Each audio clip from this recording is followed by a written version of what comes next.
ഇവിടെ നിജേഷ് വളരെ പ്രധാനപ്പെട്ടൊരു കാര്യം, പ്രതിവർഷം ഓരോ വർഷവും ഏതാണ്ട് ഏകദേശം 56,000 കോടി രൂപയാണ് കേരളത്തിന് പല നിലയ്ക്കും കേന്ദ്രവിഹിതമായി ലഭിക്കേണ്ട ധനം നഷ്ടപ്പെട്ടുകൊണ്ടിരിക്കുന്നത് അല്ലെങ്കിൽ തരാതിരിക്കുന്നത്.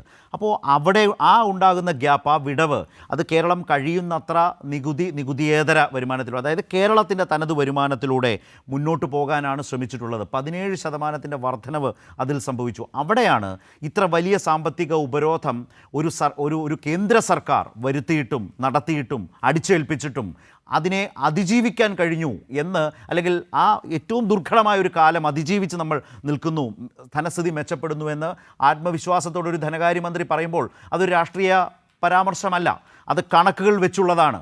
ആ ആത്മവിശ്വാസം ഈ ബജറ്റ് ജനങ്ങളിലേക്കും എത്തുന്നില്ലേ? അത് വളരെ പ്രധാനപ്പെട്ട ഒരു കാര്യം തന്നെയല്ലേ? അദ്ദേഹം പറഞ്ഞ പോലെ ഒരു സസ്റ്റൈനബിൾ ഗ്രോത്തിലേക്ക്, ഇപ്പോൾ ഗ്രോത്തിൻ്റെ ഒരു ദേശീയ ശരാശരി എടുത്താൽ ആ ദേശീയ ശരാശരിക്കൊപ്പം കേരളം വളരെ കൃത്യമായി നിൽക്കുകയാണ്.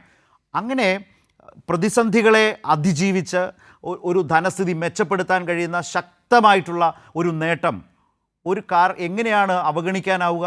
അത് യാഥാർത്ഥ്യമായി നിൽക്കുകയല്ലേ ഈ കണക്കുമായി ബന്ധപ്പെട്ടൊക്കെ പരിശോധിച്ചാൽ നിജേഷ്?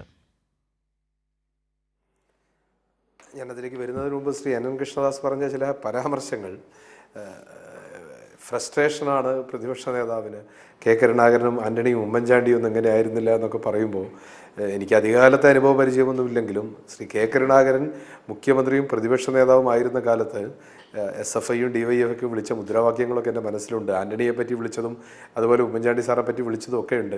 അത് ഞങ്ങൾ പണ്ടൊക്കെ പല ക്ലാസ്സുകളിലും പറയായിരുന്നു, listen the left and do the opposite എന്ന് ഞാനൊക്കെ പറഞ്ഞു കേട്ടിട്ടുണ്ട്. ഞാൻ ഇവിടെ തന്നെയാണ് പറയുന്നത്, നിങ്ങൾ വളരെ നന്നായി ശ്രദ്ധിക്കുക. നിങ്ങൾ ആരെങ്കിലും ശക്തമായി എതിർത്തിട്ടുണ്ട് എങ്കിൽ ഒരു കാര്യം ഉറപ്പാണ്, എന്തെങ്കിലും കാമ്പ് അവിടെ ഉണ്ടാകും. അപ്പോൾ വിമർശിക്കുന്ന VD സതീശൻ്റെ ഫ്രസ്ട്രേഷനാണ് എന്ന് പറയില്ല. ഒരു ജനാധിപത്യത്തിൽ ഭരണപക്ഷവും പ്രതിപക്ഷവും ശ്രീ NN കൃഷ്ണദാസ് വളരെ നിർണായകമാണ്. അപ്പോൾ വിമർശിക്കുന്നതിനോട് ഈ തരത്തിലൊരു അസഹിഷ്ണുത കാണിക്കരുത്.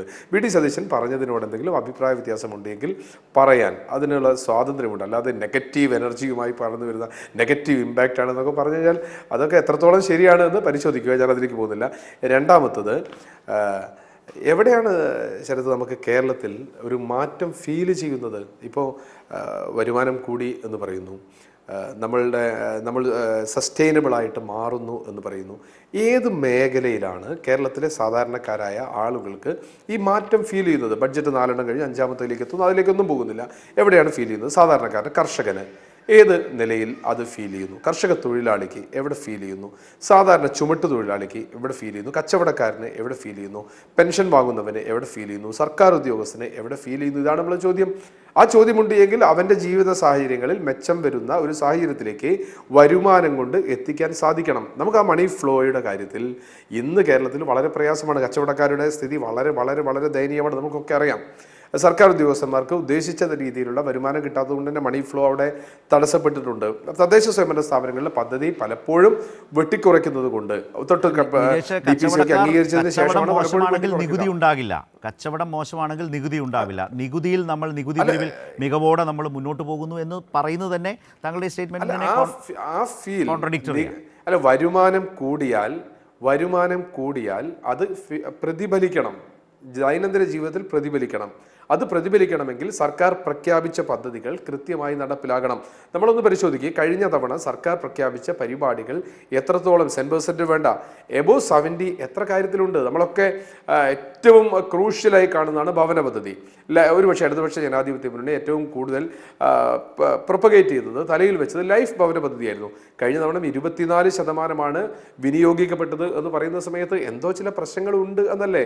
തദ്ദേശ സ്വയംഭരണ സ്ഥാപനങ്ങളിൽ നിങ്ങൾ ഇടതുപക്ഷം ഭരിക്കുന്ന പഞ്ചായത്ത് പ്രസിഡന്റുമാരോടൊന്ന് വെറുതെ ചോദിക്കുക, എന്താണ് ഇപ്പോൾ NN കൃഷ്ണദാസൊക്കെ ആ രീതിയിൽ പ്രവർത്തിക്കുക? മലമ്പുഴ പഞ്ചായത്തിലോ അല്ലെങ്കിൽ മറ്റേതെങ്കിലും സ്ഥലത്തോ പോയി പരിശോധിക്കുക. എല്ലാ ദിവസവും സർക്കുലർ വരികയാണ് പഞ്ചായത്ത് പ്രസിഡന്റുമാർക്ക്.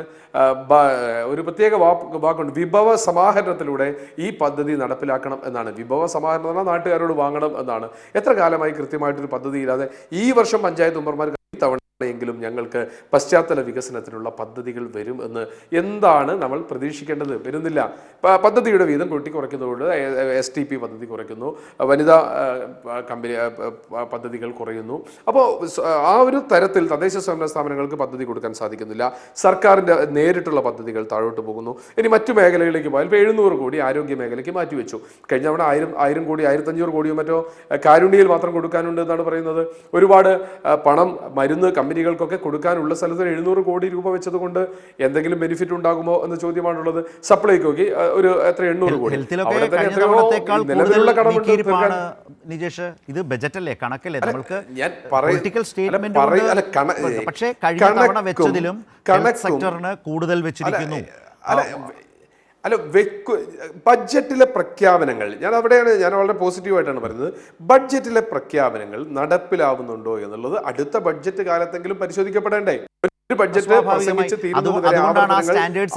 അതുകൊണ്ടാണ് ആ സ്റ്റാൻഡേർഡ്സിൽ നമ്മൾക്ക് മികവോടെ നിൽക്കാൻ കഴിയുന്നത്. വളർച്ചയുടെ ദേശീയ ശരാശരിക്കൊപ്പം തന്നെ നമ്മൾ നിൽക്കുന്നത്. അതുപോലെ തന്നെ നമുക്ക് ധനക്കമ്മിയും റവന്യൂ കമ്മിയും കുറച്ച് മുന്നോട്ട് പോകാൻ കഴിയുന്നത്. നോക്കൂ, നമ്മൾ ഈ ഘട്ടത്തിലും ചെലവുകൾ ആകെ ചുരുക്കി വികസന ക്ഷേമ പ്രവർത്തനങ്ങൾ നിർത്തിവെച്ചിട്ടേയില്ല. ചെലവുകളുടെ വർധനവേ ഉണ്ടായിട്ടുള്ളൂ. ആ ചെലവെന്ന് പറഞ്ഞാൽ ചെലവ് കുറച്ചാൽ വികസനം തടസ്സപ്പെടും, ക്ഷേമ പ്രവർത്തനങ്ങൾ തടസ്സപ്പെടും. ഇത് രണ്ടും തടസ്സപ്പെടാതെ ധനപ്രതിസന്ധിയുള്ള കാലത്തും മുന്നോട്ട് പോയതിൻ്റെ ആ പ്ലാനിങ്ങിൻ്റെ ഒരു മികവ് സ്റ്റേറ്റ് ആസ്വദിക്കുന്നത് കൊണ്ടാണ്, അനുഭവിക്കുന്നത് കൊണ്ടാണ് ഈ കണക്കുകൾ നമ്മുടെ മുമ്പിൽ വരുന്നത്. അല്ല, ആ അനുഭവിക്കുന്നത് ആര്? സാധാരണക്കാരന് വിലക്കയറ്റത്തിൽ നിന്ന് പൊറുതി കൊടുക്കാൻ സാധിച്ചോ? അവന് മാവേലി സ്റ്റോറിലൂടെ ന്യായവില കൊടുക്കാൻ, ഭക്ഷണം കൊടുക്കാൻ സാധിച്ചോ? മെഡിക്കൽ കോളേജുകൾക്കകത്ത് മരുന്ന് കൊടുക്കാൻ സാധിച്ചോ?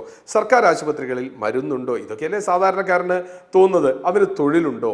തൊഴിൽ മേഖല എങ്ങനെ നിൽക്കുന്നു? ഇതൊക്കെ വെച്ച് നോക്കുന്ന സമയത്ത് നമ്മളെ സംബന്ധിച്ചിടത്തോളം സർക്കാരിന്റെ ഓരോന്നായി നോക്കാം.